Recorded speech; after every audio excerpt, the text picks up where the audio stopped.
Es momento de las entrevistas en 24 horas.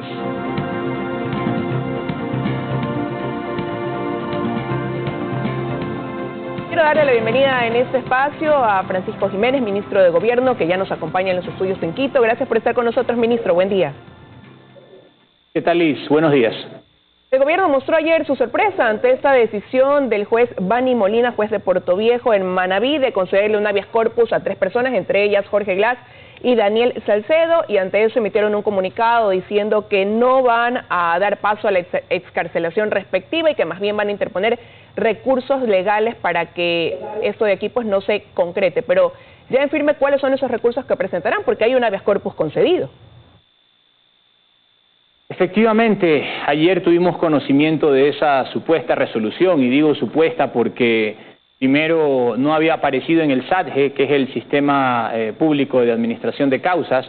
Recién apareció ayer en el transcurso de la tarde, que la pudimos conocer, y aparentemente la resolución decía viernes 5 de agosto, por lo tanto no se entiende como un proceso que aparentemente había sido dictado o emitido el 5 de agosto, recién aparece en el día lunes en el sistema de monitoreo de causas. Aparte de eso, tampoco, de lo que estuvimos averiguando, tampoco se convocó ni se le permitió intervenir ni a la SNAI, ni al Ministerio de Salud Pública, ni a la Procuraduría General del Estado. Es decir, prácticamente estábamos hablando de un estado en indefensión. A esto se suma que en el caso, por ejemplo, del ciudadano Jorge Glass, ya existe un habeas corpus que está en camino y donde se ha radicado inicialmente la competencia.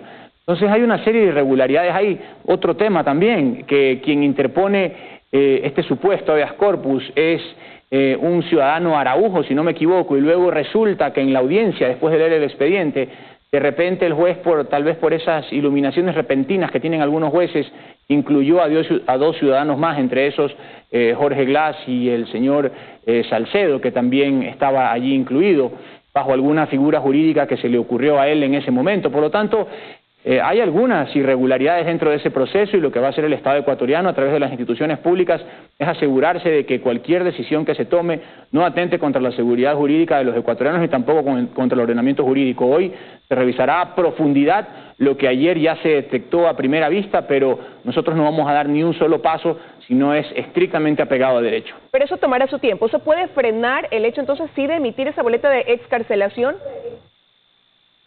Bueno, él inclusive adoptó el acto administrativo el día lunes de las boletas de excarcelación, pero lo señalo, dentro de toda esta maraña de irregularidades, y nosotros no podemos ser alcahuetes de ningún manoseo de la justicia. Hoy las entidades públicas pues revisarán el expediente para ver si se cumple con los requisitos jurídicos para que se proceda con la solicitud del juez, pero como lo señalo, ya hay todas estas consideraciones que ameritan una serie de recursos que oportunamente, es decir, el día de hoy, interpondrán tanto la Procuraduría como el SNAI, y se resolverá lo que en derecho corresponda. De ahí, ahora se habla de este habeas corpus, que ya también hubo un intento anterior con el juez de Manglar Alto en Santa Elena, pero ahí entra en esta discusión el abuso de estos recursos también, no solamente hablemos de habeas corpus. Mire lo que sucede en el caso de la designación y posesión del superintendente de bancos, donde hay una resolución de nulidad del proceso y luego otro juez dice que no, le da medidas cautelares que duran el fin de semana, porque después dice que desconocía lo anteriormente resuelto y con eso las revoca, y esto crea un limbo jurídico y más allá de eso una afectación interna y externamente para el país. Sin duda ha habido un abuso de los recursos constitucionales, y nosotros siempre hemos defendido la independencia, pero jamás la indiferencia entre las funciones del Estado.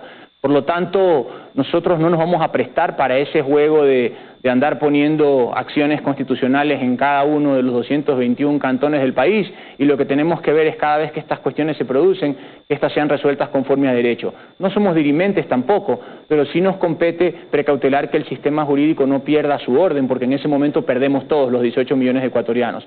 En este caso, en el caso del superintendente pasó exactamente lo mismo. Ya había una decisión sobre el tema, estaba en proceso de ejecución, se intentó por vías poco regulares buscar otra decisión, ahora la Asamblea es la que debe resolver, pero está claro que tiene que haber un proceso de reforma constitucional de estos recursos que están, por supuesto, para precautelar derechos, pero jamás pueden redundar justamente en abuso de derechos, ni para la persona que los solicita, ni para el Estado ecuatoriano, porque al final del día, cuando la justicia no funciona, se perjudican los 18 millones de ecuatorianos. ¿Y cómo se va a recuperar esa justicia de la que también el presidente Lasso hablaba ayer en el comunicado? Decía el país necesita recuperar la justicia. ¿Cómo lo van a hacer? Bueno, hay mecanismos, ¿no? Nosotros siempre hemos sido muy celosos, como dije, de que cada función cumpla con su rol, cumpla con su papel, pero por ejemplo aquí sí cabe la posibilidad de que la Corte Constitucional haga un análisis un poco más extensivo. Ya hay resoluciones de habeas corpus que ha emitido la Corte Constitucional, también puede pronunciarse ahora. Ellos, en algún momento nosotros sondeamos la posibilidad de que se pronuncien para restringir el sistema de uso de habeas corpus. Ellos dijeron que tenía que hacerse solamente contra procesos terminados. Nosotros vamos a explorar esa vía jurídica para ver de qué manera las instituciones competentes le ponen un poco de orden al sistema y sobre todo evitan sus abusos. Y eso por el lado de la inseguridad jurídica, pero por otro lado los temas de corrupción. Días atrás en este espacio cuando le preguntaba yo sobre el caso Danubio, este caso donde se trataban de vender cargos públicos, usted decía que ningún funcionario del gobierno estaba en actos de corrupción y a raíz de eso surgió estos cuestionamientos a los consejeros ad honorem que finalmente, mediante decreto, pues el presidente de la República elimina la figura. ¿Por qué toma esa decisión el viernes pasado el presidente Lasso? Bueno, el presidente Lasso, mejor dicho, hace más o menos un mes o un mes y medio que él quitó las consejerías ad honorem en el caso de la persona que hoy está siendo investigada, y también para transparentar un poco las cosas, ¿no? Porque si bien es cierto la figura ad honorem permite a determinados consejeros generar sus consejos o sus asesorías ante el presidente, establece un panorama un poco menor de responsabilidades, pero en este caso no hay ningún problema en que esas consejerías ya se institucionalicen, por decirlo así, porque al final cada uno, por lo que dice, por lo que hace o por lo que ejecuta, tiene responsabilidades frente al Estado y tiene responsabilidades con el presidente de la República. Por lo tanto, mientras más transparencia haya respecto de quienes toman las decisiones en el país, yo creo que es mucho mejor para todos. Quien esté trabajando en el Estado, en cualquier espacio, tiene que, de alguna manera, recibir su remuneración, asumir sus responsabilidades y responder por lo que dice y por lo que hace. Pero en este caso Danubio ya no solamente se habla de un ex consejero ad honorem, sino también de un asambleísta oficialista. Sí, y por eso nosotros, tal como yo lo señalé la semana pasada, hemos sido prudentes, por decirlo así, en este aspecto, y lo que estamos esperando es que la justicia haga sus investigaciones en paz. Hemos dicho desde el primer momento que vamos a estar pendientes de lo que resuelvan, que vamos a prestar todas las facilidades y que nadie, absolutamente nadie, está por encima de la ley. Quien haya incurrido en actos reñidos contra la ley o contra el ordenamiento jurídico tiene que responder, y nuestra obligación es dar todas las facilidades. Dentro de eso estamos atentos al trabajo de la Fiscalía y por supuesto vamos a estar atentos a sus resultados también. Eso en cuanto a esa investigación. ¿Y ahora qué decisión van a tomar o cómo van a actuar frente también al informe de Contraloría en cuanto a la evaluación a generales, donde se estableció que 3 generales no podían justificar su patrimonio, entre esos uno de la policía en servicio activo? El presidente Lasso, a su regreso de Colombia, decía todavía no he sido notificado formalmente, no he recibido su informe, pero ayer incluso el Contralor ya se pronunció al respecto. Bueno, la Contraloría cuando hace sus informes tiene 3 tipos de responsabilidades, ¿no? Administrativas, civiles y penales.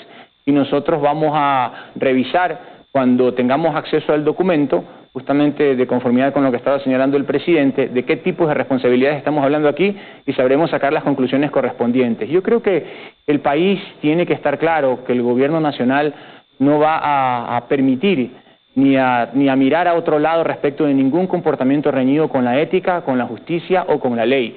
Tampoco queremos ser imprudentes de anticipar criterios cuando haya impugnaciones o cuestionamientos a funcionarios públicos o a personas que de alguna manera tienen un rol de responsabilidad, pero ni en lo uno ni en lo otro vamos a caer. En este caso de la Contraloría vamos a esperar la documentación pertinente, vamos a revisar cuáles son los tipos de responsabilidades que se están señalando y vamos a actuar de conformidad con la ley. Y lo que tiene que quedar claro es que quien tenga imputaciones serias sobre su comportamiento en el desempeño de una institución no podrán subir en ascenso. Ministro, ya que hablamos de temas de policía, no dieron paso más que a una de las 21 objeciones propuestas por el Ejecutivo en el tema del veto de la Ley de Uso Legítimo de la Fuerza. Nuevamente la Asamblea les pone una barrera ahora para dar paso a la conformación de esta comisión desde una de las bancadas, condicionamientos como no vender el Banco del Pacífico, por ejemplo. ¿En qué va a quedar esa comisión? ¿Se van a poder tender los puentes con el Legislativo finalmente? Bueno, no nos olvidemos que quien propuso la Ley de Uso legítimo de la Fuerza fue el gobierno. y se podría decir que el texto plasmado recoge en un 85% aproximadamente la propuesta del gobierno. De ahí pues la Asamblea hizo sus observaciones y las envió al Ejecutivo, el Ejecutivo emitió el veto parcial, de eso se acogió un artículo más y otros no, pero de todas maneras hay que tener una cosa clara. Primero, es mejor tener ley que no tenerla.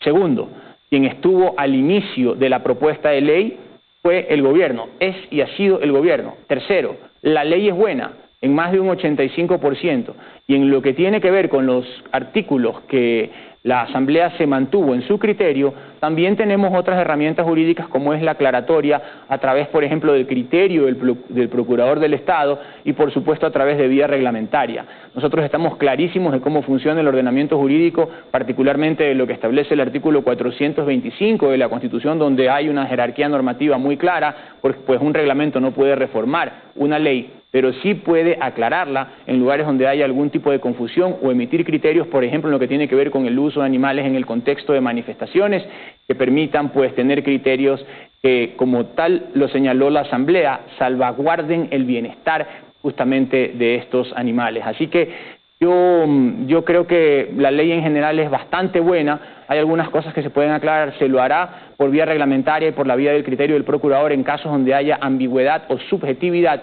Pero está claro que hoy el Ecuador cuenta con una ley que le da a la Policía Nacional y a las Fuerzas Armadas la posibilidad de intervenir, sobre todo en contextos de crisis. Pero la misma policía habla de presentar demandas de inconstitucionalidad, al menos a 3 artículos, porque siente que la ley no los protege totalmente en su accionar. Y finalmente el resultado y lo que se ve es que el gobierno envía estas 21 objeciones y la Asamblea dice acogemos una. Y sigue ese bloqueo a lo que venga de ustedes. Eso va a poder tender entonces los puentes que se buscan a través de la creación de esa comisión, que no termina tampoco de conformarse.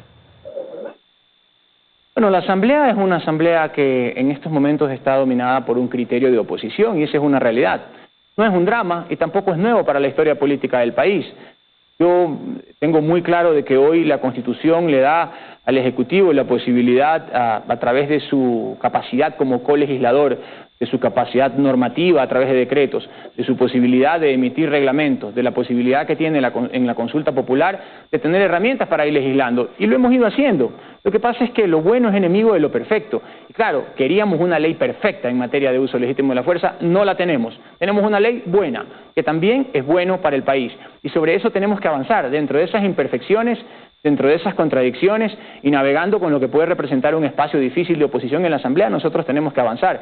Pero lo que está claro es que nosotros estamos aquí para representar a 18 millones de ecuatorianos. Lo que está claro también es que tenemos herramientas legislativas a nuestra orden dentro de la Constitución y vamos a ir haciéndolos dentro del marco del derecho, por supuesto, y del respeto también a lo que representa cada uno de los asambleístas electos en las 137 curules en las que ellos están dentro de la Asamblea. Ellos tienen sus funciones, nosotros también, y entendemos que dentro de esa existencia racional debemos avanzar y apuntalar las reformas que el país necesita.